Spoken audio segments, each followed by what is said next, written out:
So I asked you to try Unit 9 math test, and it might have been a little tricky in some spots, but we are going to go through and just talk through the answers.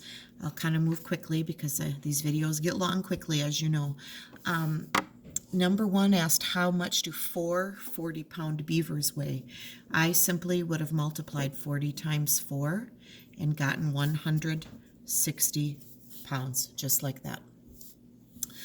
We are not using the lattice method, just traditional method to multiply. So on this one, I got 92.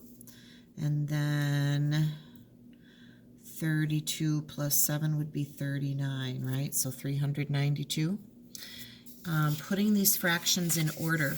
As I'm looking at these right away, I know that 0 out of 2 is going to be at the end, and 9/9 is one whole thing. So those are the largest and the smallest. Then as I look at these, even though I don't have my fraction cards out, I know that 4/12 is less than half. And I know that 2/3 and 5/6 are more than half. So the first thing that I'm going to do is put 4/12 here, because I know that would come next. Now, as I look at 2/3 and 5/6, I'm going to think about what this would be as 6, and it would be, if I doubled the top and doubled the bottom, 4/6. So 2/3 actually is less than 5/6. Now, if you got out your fraction cards to help you with that, that's fine. I'm just showing you that it's possible to do it without. All right, going on and doing some number sentences, doing what is in parentheses first. 8 minus 8 is 0. 7 times 0 would be 0. 3 times 9 is 27, and adding 7 to that, so 27 plus 7 would give me 34. 7 times 8 is 56, and my puppy wants to go outside. Hunter, are you up? My poor puppy. 56 minus 8 would give us 48. 7 plus 3 is 10. 10 times 9 is 90. So take a look at those, make sure those match. Now, drawing a rectangle with a perimeter of 24, that means around the outside, I would do some planning ahead. I want a rectangle that adds up to 24. If I did 8 and 8, for example, that would give me 16. And to get up to 24, I would need 8 more. So if I did 4 and 4, that would be 12, and 12 would give me a perimeter of 24. That's how I make a plan, okay? Then drawing it, 1, 2, 3, 4, 5, 6, 7, 8. I'm going to start right here and go 8. I am going to go down 1, 2, 3, 4. Over and down. Now, if you make your rectangle different, that's fine, as long as all 4 sides add up to 24. Now, how do you know the perimeter is 24? I would write something like the total length of all 4 sides added together is 24.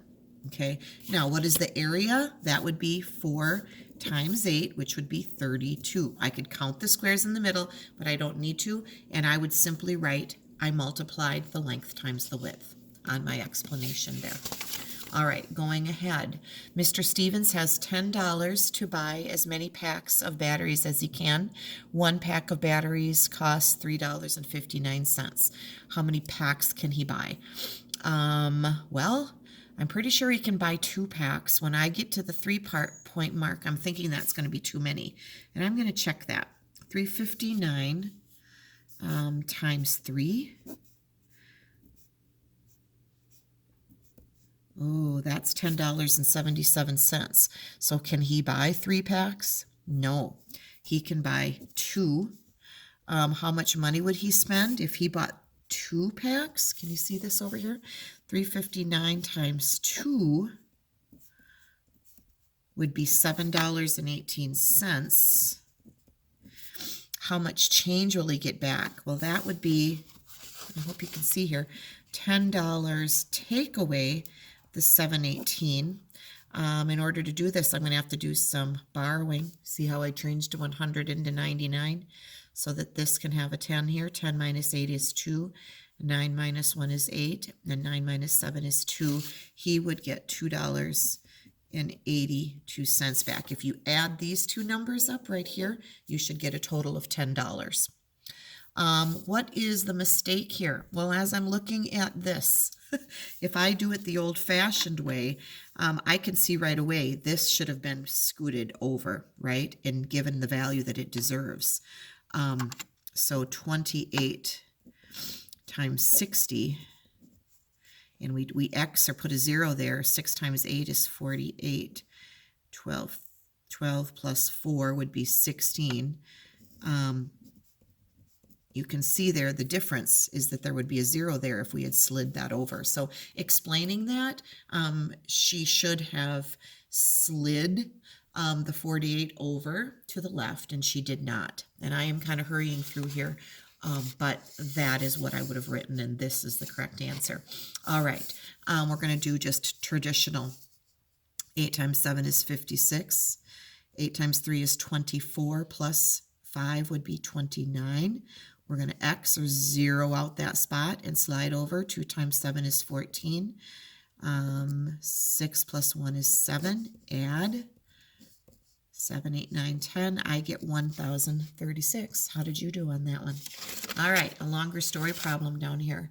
Marge is buying hamburger buns for the 3rd grade picnic. She needs 90 buns. They come in packages of 8. How many should she buy? She needs 90. Well, I'm just going to do some math in my head at first. 8 times 10 would give us 80 buns, right? 8 times 11 would be 88. Still not enough. If she bought 12 packs of 8, 8 times 2 is 16. 8, she would have 96. She'd have some extras, but she would have to buy 12 packages. There would be 6 buns left over. But if I was writing down how I would do this, I would say I multiplied until I got a number, that went over 90. 8 times 12 is 96, and there would be 6 buns left over, something like that. That is what I did. And that made sense to me. So I hope this was okay for you and not too painful. And I hope that going through this helped you.